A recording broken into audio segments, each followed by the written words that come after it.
arte e cultura como identidade. Isso dentro da economia criativa. Um grande desafio, nobre, mas que tem caminhos de possibilidades. É sobre isso que a gente vai falar hoje no nosso Conexão Cast, podcast do projeto Conexão Mulheres Criativas. Eu sou Samela Gomes, empresária, psicóloga, mentora de carreiras, e estou aqui com a minha parceiraça, Tanda Macedo. Oi, eu sou Tanda Macedo, cantora e compositora, psicóloga e empreendedora cultural. Estou aqui muito animada para esse bate-papo de hoje. Eu estava ali nos bastidores conversando e seja bem-vinda. Seja bem-vinda, Maria Maré. Linda. Eu estou muito feliz de você estar aqui. Na verdade, desde que começou esse nosso projeto, eu já falava para a Tanda que eu queria muito que você estivesse aqui. Primeiro, para que as pessoas pudessem ouvir tudo que você tem a dizer, essa história dessa mulher belíssima, que tem histórias assim super potentes. Mas eu devo confessar que tem uma outra questão que eu vou revelar aqui, que isso eu nem falei para a Tanda. Nós nos conhecemos num evento, né? E nesse evento, ela falando sobre essas questões, né, dos desafios em relação a projetos no segmento de economia criativa e, em especial, no Rendeiras da Vila, que ela vai falar aqui para a gente. E, de repente, eu me vi no diálogo de um conto que eu tinha escrito há anos atrás. Ela falando e eu lembrando de um conto que eu tinha escrito há anos atrás. E eu fiquei tão emocionada e eu falei para ela na hora, eu falei assim, para você não dizer que eu estou mentindo, depois eu vou te mandar esse conto para você ler. E depois eu mandei o conto para ela leu, né, Maria? Então, assim, isso foi tão inusitado e tão impactante para mim que eu disse, essa é uma história que pega pelo coração, pega pela alma. São as conexões. São as conexões. Mas deixa eu te apresentar, então, tá? Gente, Maria Maré é potilista. Já se sente adotada, né? Ama essa cidade, ama Natal. Mas é paulista, né? De origem.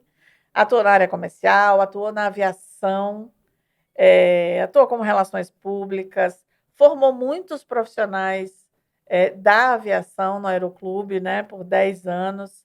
Vem trabalhando com projetos culturais, em especial com artesanato, e está aí num projeto lindíssimo, que é o Rendeiras da Vila, que ela também vai falar um pouquinho para a gente aqui. Mas antes, Maria, eu queria que você contasse isso que eu resumi aqui, a história dessa mulher que chega até este momento aqui com a gente. Seja muito bem-vinda. Muito obrigada, quero agradecer o convite, né, antecipadamente, e confesso que assim, eu fiquei ansiosa e um pouco nervosa, porque normalmente falar de mim mesma não é uma prática diária, né? As próprias ações falam por si só. Mas eu hoje sou uma mulher de meia idade, né? 53 anos, e vim para Natal, né? Através da companhia aérea, vim como comissária de bordo. E atuei aqui também no Aeroclube, né, do Rio Grande do Norte, que é a segunda instituição de aviação civil, né, no Brasil. A primeira foi no Rio de Janeiro, então também é uma instituição que tem história e que merece uma atenção maior. Com certeza. E eu vou fazer um parênteses, Maria, só para dizer essas conexões nossas, tá? Meu pai era aviador. E eu passei muito tempo da minha vida ali pelo Aeroclube. Só para mais uma pimentinha. Mais uma coisa. Pois é. Eu vou chegar nessa história que você me contou, do seu conto. E a aviação sempre foi, na verdade, foi o meu primeiro objetivo profissional. E eu queria ser piloto, mas não fazia ideia, então acabei encontrando o caminho para comissária de bordo, né? Coisa que eu amo fazer, amava fazer, porque não tem uma rotina específica, um grupo de pessoas específico, e eu gosto do mundo, né? Tudo me interessa, os mundos, as pessoas, tudo me interessa. Então eu me encontrei e eu fazia com muito prazer, né? Proporcionar para as pessoas um bem-estar, né, naquele momento. Isso é o que me movia, né, e me move até hoje. Então todos os processos, né, os projetos que eu assumi, todos para mim têm um propósito. né, que é o bem-estar do outro, né, é a evidenciar o potencial humano de cada um e, e também o meu, né? Exato. Então, depois da aviação, eu acabei saí da companhia aérea, fui para o Aeroclube convidada, fiquei fazendo a gestão lá por 11 anos. Então, tenho muitos alunos maravilhosos, né, do Aeroclube, muitos voando até fora do país, outros passaram a ser piloto. Às vezes eu já fui chamada de bruxa, né? Porque eu sou muito comprometida e às vezes eu acabo exigindo mesmo, né, do outro, para que ele tenha um bom resultado, né? Então, a gente tem que ser comprometido com as coisas para poder ter um resultado. Então, eu não admitia também que a pessoa só fosse lá por ir e depois não ter um resultado do objetivo final. Uhum. Então, mas assim, eu fico feliz com o sucesso que eles tiveram. Quando eu saí do Aeroclube, né? Eu vim pela companhia aérea, saí da companhia aérea, fui para o Aeroclube, e aí eu comecei, quando saí do Aeroclube, comecei a me envolver mais na comunidade, na Vila de Ponta Negra, da qual eu sou apaixonada, né? Amo de paixão o acolhimento que tem, a história, né? É um local, para mim é um local de encantos, né? De pessoas encantadas. Existe ainda um núcleo, né? Naquela vila de pescador, né? E rendeiras e o povo da cultura, o Brincantes da cultura popular, né? Nós temos 5 grupos folclóricos que ainda resistem. O Congos de Calçola, que é um dos mais antigos. Então, isso tudo me encantou e eu comecei a ir para os caminhos da cultura, da arte, né? Tem uma amiga que me conduziu, que é Vânia Maria, que também é atriz, é poeta. E, e me encantei com a arte e aí me encontrei também. E quando encontrei as rendeiras da vila, lá no Espaço Cultural e Gastronômico, né, da Tapiocaria da Vó, eu percebi a fragilidade, né, que dessa arte, dessas mulheres, que existem desde a fundação da comunidade. Né, construíram a igreja São João Batista, que tem lá do lado, né, contribuíram carregando pedras para a construção da primeira capela. Né, tiveram a primeira condução, né, era um caminhão. A primeira vez, né, até tem o filho de Vó Maria, né, que é Joca Lima, que é filho de Vó Maria Rendeira, né, nossa mestra. E ele disse que a primeira vez que ele apertou um pitoco e acendeu a luz, ele ficou encantado. Né, quando ele abriu a torneira e viu sair água, né, porque ele carregava água na lata, né, para suprir as casas. E então é uma história muito rica, né? E às vezes ela não é contada, a gente não visualiza isso. Então, eu acho que tem um potencial, né? A vila tem tudo para mostrar a sua cara novamente. E as rendeiras, ela é um fio, né, que a gente começou a tecer, né? Eu comecei a tecer essa proximidade e me envolver e perceber a necessidade de dar visibilidade, né? Porque empoderadas elas já são. Né? Hoje a gente tem 90 rendeiras, nem todas são atuantes, porque a maioria é idosa, né? E tem a condição de saúde debilitada. Mas as demais, né, que estão ainda em condição, rendam em casa ou vão rendar lá no núcleo, né, na Associação das Rendeiras, e buscam, né, nesse momento, é um momento de bem-estar, né? É um momento de ancestralidade, porque ali vem toda essa carga, né, ancestral que foi passada de geração em geração. E hoje eu fico muito feliz porque a gente vai estimulando, e aí tem algumas rendeiras que estão transmitindo para suas filhas e netas, né, que é importante. Sim. E a renda ela sempre teve um papel de subsistência, né, de complementar os recursos familiares, né?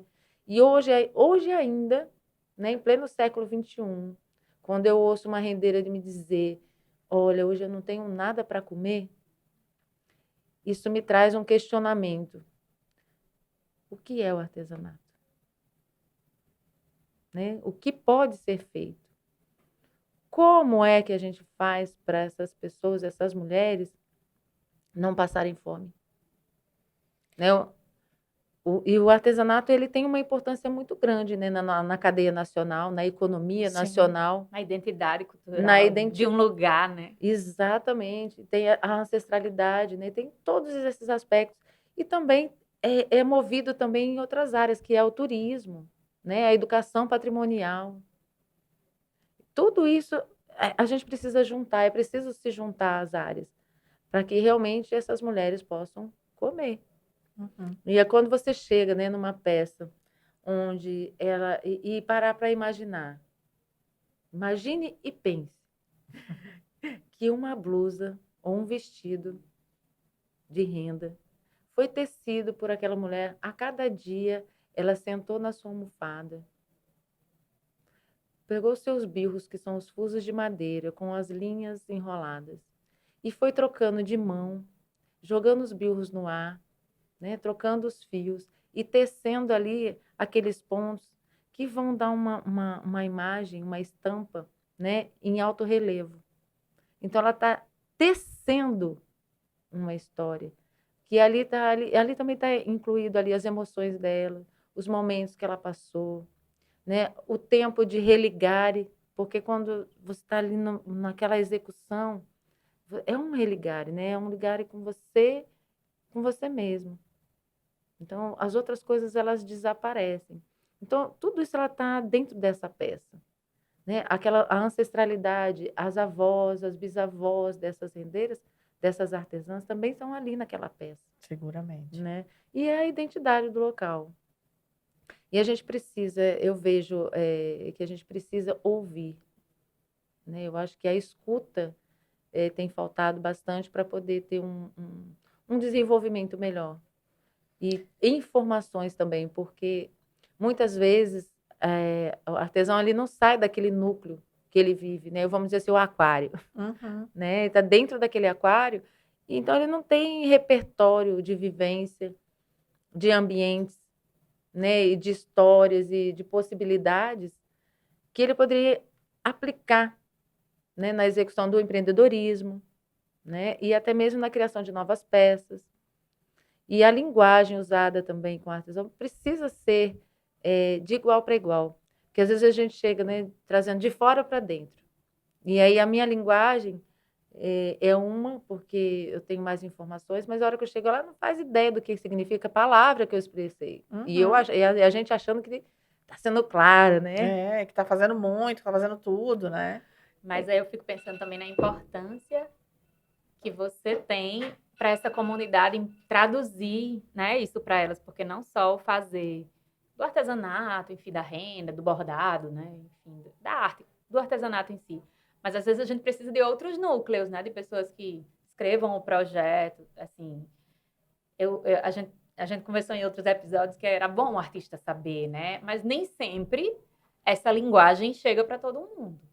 E aí, quando você fala sobre isso, assim, eu acho que tem os agentes, outros agentes que podem vir a complementar num segmento de artesanato, que é um segmento que é muito rico nessa questão de estampas, de cores, mas nem todas as pessoas sabem elaborar projetos, porque, enfim, ficaram voltados mesmo para fazer a arte, né? Então, às vezes, realmente precisa dessas pessoas para que o negócio ande. E porque, enfim, não é nem um juízo de valor, mas é uma realidade, é fático, que os caminhos que levam às oportunidades de dinheiro, de investimento, de qualquer coisa que seja, são caminhos que foram formatados dentro da perspectiva da escolarização formal. Você precisa saber a língua mãe, escrevê-la de uma determinada forma, você precisa o mínimo de conceitos matemáticos, né, burocráticos, administrativos. E a gente não pode esquecer que nós estamos no Brasil, a gente não está na Suécia.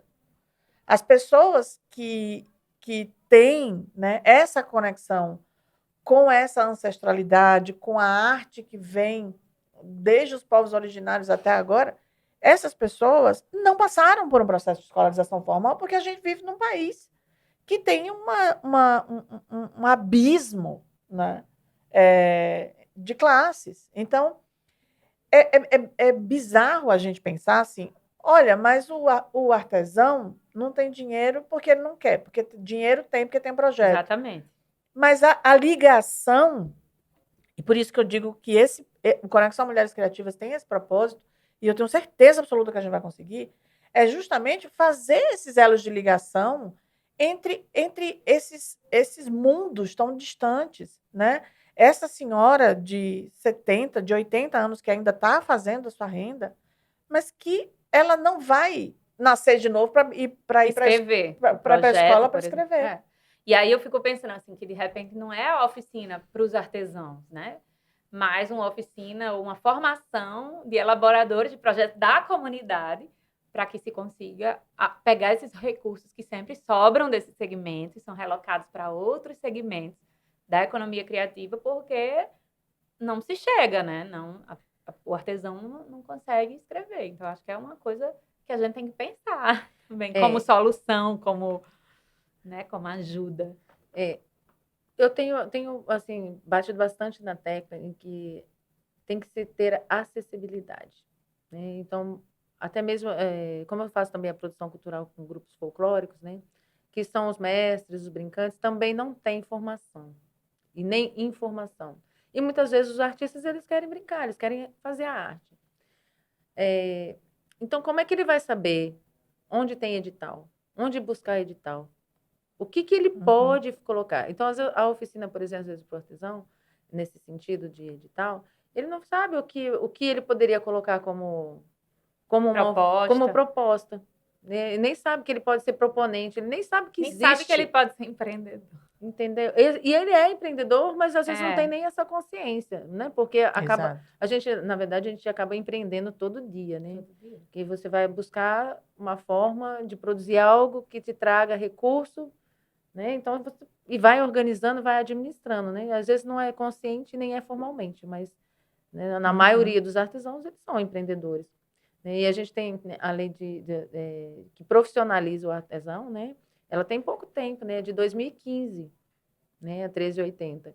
Então, também é muito recente, né? Essa consciência de que eu sou um artesão, então eu tenho uma profissão. Né? É um ofício, sempre foi um ofício, mas a formalização. As pessoas, mas está todo mundo na ilegalidade, né? No informal. Mas o artesão, ele é informal. Né? Quem é que consegue, a não ser aqueles que realmente se direcionam, né, para fazer uma cadeia produtiva e tudo mais, que não seja para subsistência imediata. Né? Esse artesão ele consegue pensar mais à frente, mas ele já tem mais informações, como a gente estava falando antes. Né? E a gente precisa pensar para além de edital. Né? Sustentabilidade. E assim, mesmo que o artesão não escreva o projeto, ele não vai escrever o projeto, mas é importante que ele tenha conhecimento do que é um edital. Onde é que existe isso? Se eu não sei escrever, quem que eu posso procurar para poder escrever para mim? O que é que eu posso, né, apresentar como proposta? O que pode ser essa proposta? Eu sei fazer peteca. Sim, peteca você pode, sim, fazer alguma coisa. Posso fazer, oferecer uma oficina, posso falar sobre a história da peteca, né, que é de origem indígena. Enfim, mas às vezes quem produz não tem essa consciência. Mas também é importante, por isso que é importante ter uma divulgação, mesmo que a pessoa não vá escrever o projeto em si. Porque existem algumas facilidades para o artesão, por exemplo, alguns editais que não precisa da MEI, mas coloca o cartão de artesã, né, e tudo, e eles substituem, mas ainda não é o ideal. Né? Porque isso não é o que vai fazer o projeto passar ou não. É organizar a ideia no papel.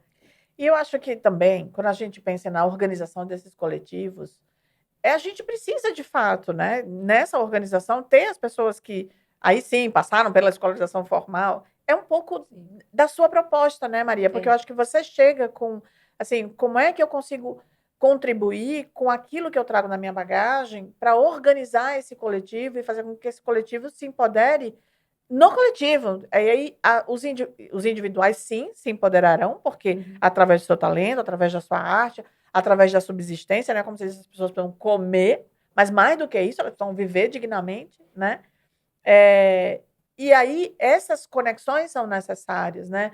A conexão com o poder público, a conexão com o Sistema S, a conexão com empreendedores. No conto, e era muito interessante porque eu trazia esses elementos no conto que eu escrevi, que a gente acabou se conectando por isso. Porque era uma executiva que saía em busca de novos negócios e encontrava uma comunidade de rendeiras. E ali ela dizia, isso aqui é forte porque não é só arte, é história, é cultura, é a história de cada uma das mulheres e tal. E ela saía em busca e ficava meio chateada quando encontrava um possível, né, negociador que meio que desfazia da história dessas mulheres, que eu acho que é um pouco do que a sociedade faz. Ali naquele conto eu tentava retratar um pouco disso, quer dizer, às vezes você tem algo que pode gerar muita riqueza e você tem preguiça de pensar sobre isso, né? Você tem a incapacidade de ver que aquilo ali não é simplesmente uma coisa de ajudar o coitadinho do artesão, não. É fazer riqueza, é gerar riqueza para aquela comunidade e, consequentemente, para a economia de uma forma geral. As pessoas precisam começar a enxergar isso como, de fato, ela é. É um potencial econômico. Exato. Né? Muita gente vê como um hobby, né? Assim, é um hobby, porque perpassa gerações e tem que continuar nessa família esse fazer, mas, na verdade, as pessoas, os turistas, que deveriam até valorizar mais, olham isso muito como um hobby, como uma coisa bonitinha. E eles poderiam valorizar mais se a gente vendesse isso da maneira correta. Correta, exatamente. Agora você falou tudo. Exatamente. Se a gente, que é do local, e a gente reconhece, né, o nosso artesanato, os nossos produtos, com essa identidade, a gente valoriza. E como é que a gente valoriza? É indicando para um amigo, né? É indo lá visitar, é adquirindo, principalmente. Porque muitas vezes a gente fica nessa linha do discurso, né? É importante, é tudo mais. Mas quantas peças eu já adquiri desse artesão, dessa artesã? Não. Então, eu acho que assim, o canal de comercialização é o calcanhar de Aquiles do artesão, né? No caso da rendeira, por exemplo, a gente precisa encontrar um nicho, né, um mercado, onde a gente consiga escoar.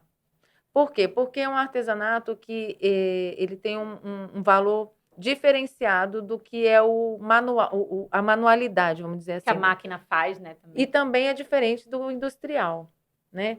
Por exemplo, a renda ela demora 1 mês para produzir uma blusa, a renda de bilro.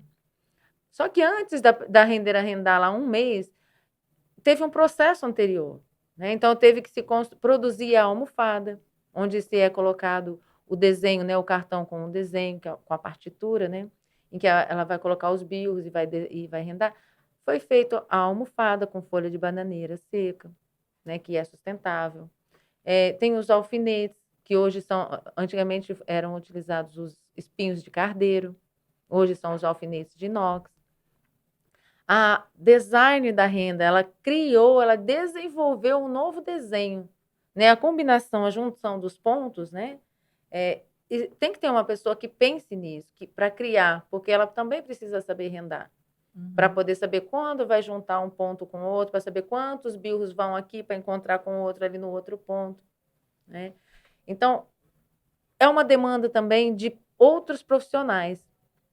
Então, a renda ela tem todo esse processo e ela é demorada. Então, só o tempo que a design leva. Hoje, nós temos aqui em Natal, né, 2 designers de renda.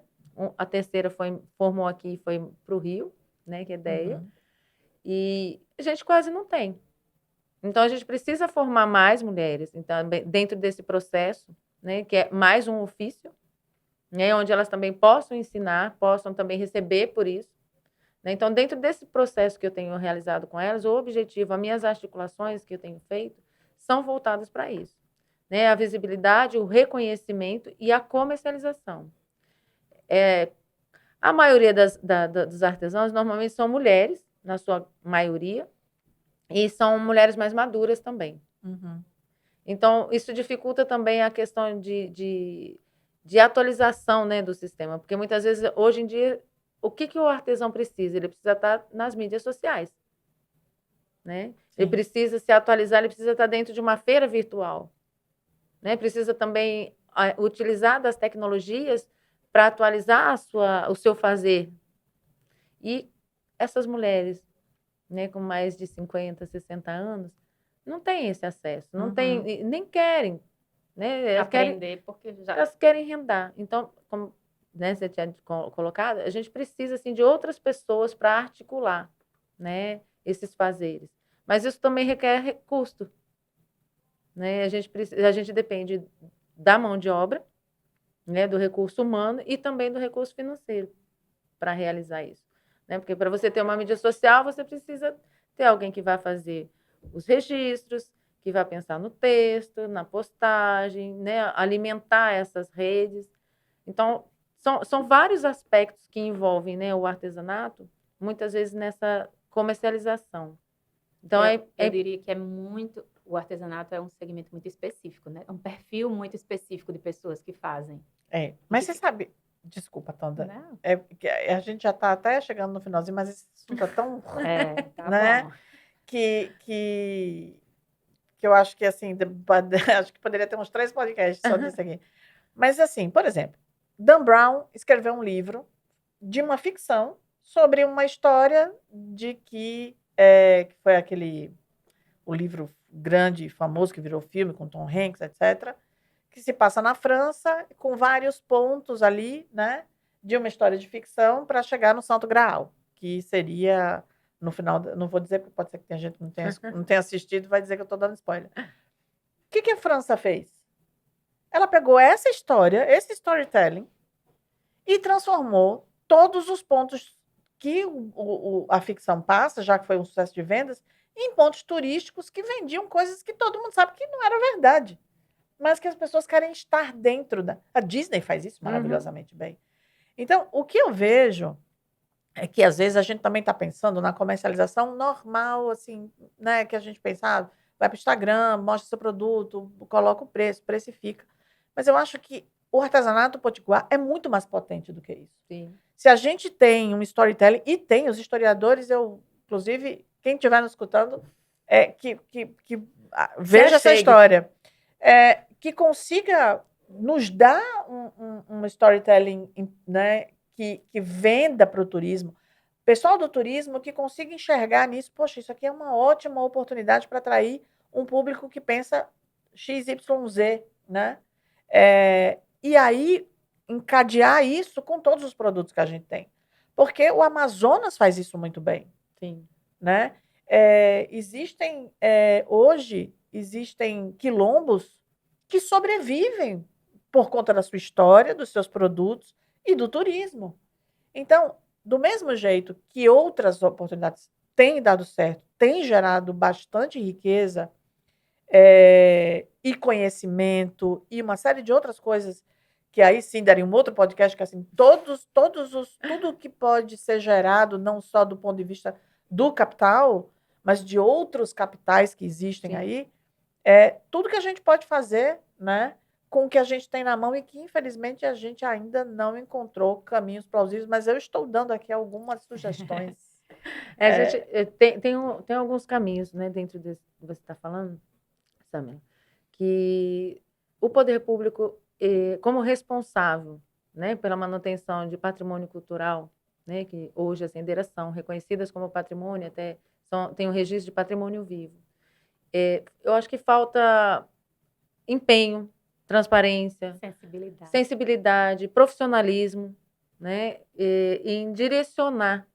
Então, você procura na página, por exemplo, da Secretaria de Cultura, você encontra lá o endereço de um local específico de artesanato, ou das curiosidades, ou das identidades locais? Você não encontra. Você encontra contato de artistas locais? Você não encontra.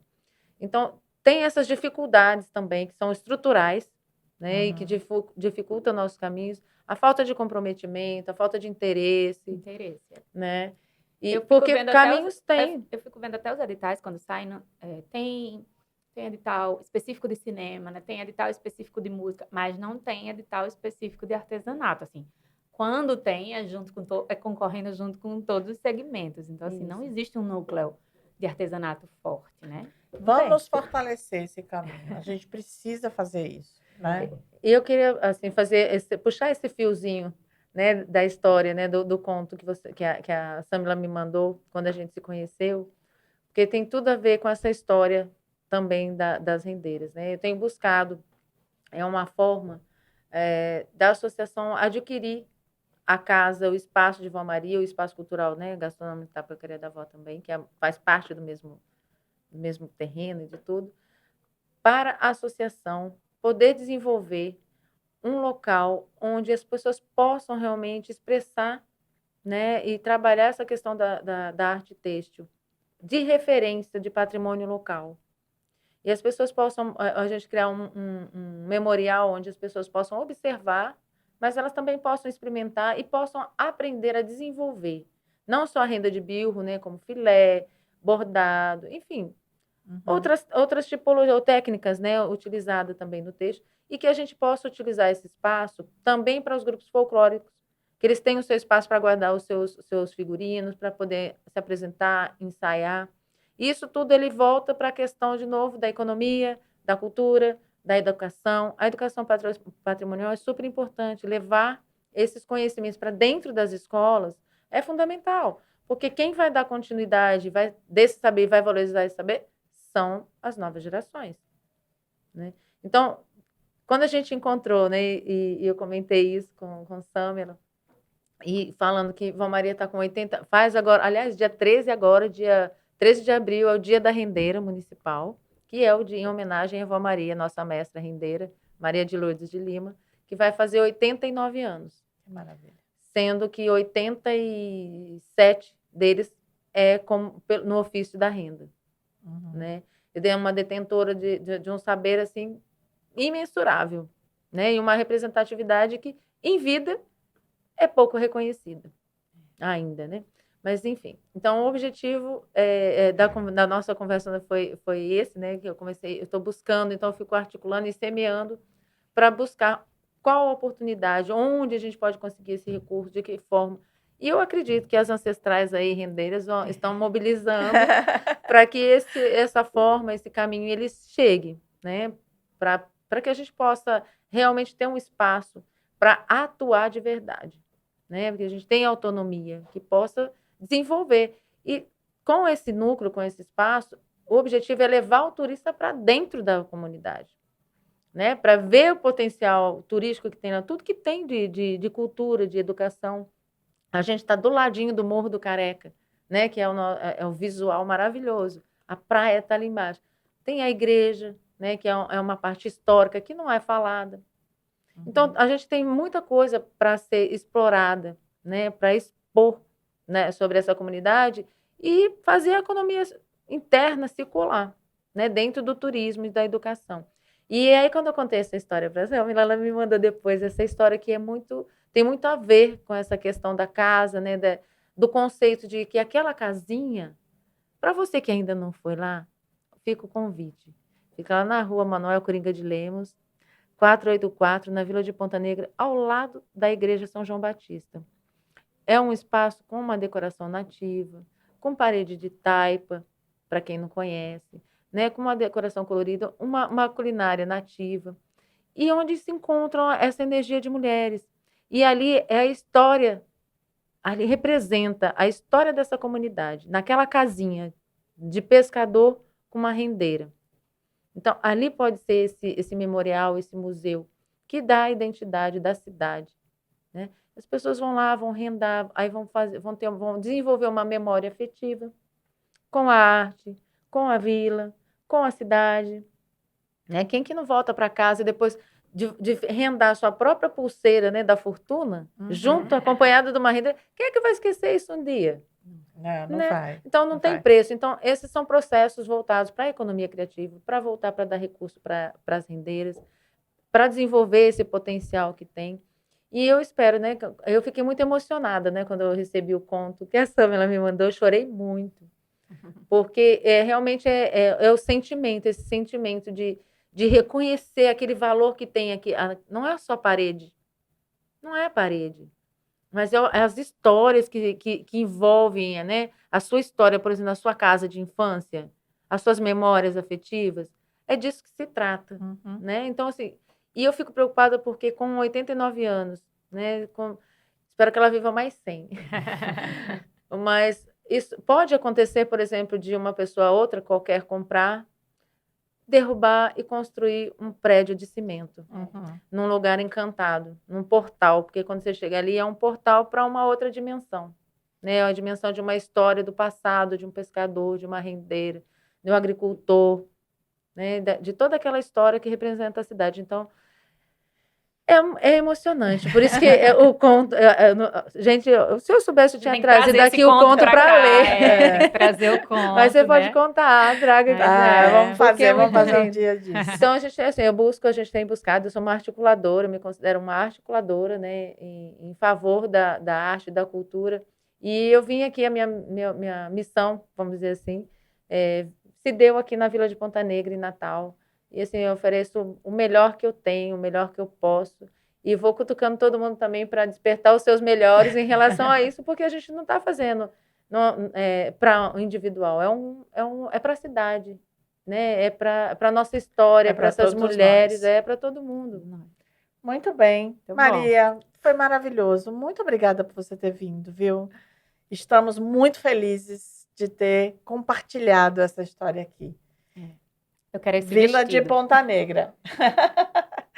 Gente, obrigada, Maria. Eu agradeço. Obrigada, Maria. Agradeço. Assim, é muito bom poder ter um momento para dar voz, né? E para a gente contar essa história que fica amarrada lá naquelas linhas, naqueles bios, e a gente quer dar volume, quer dar voz.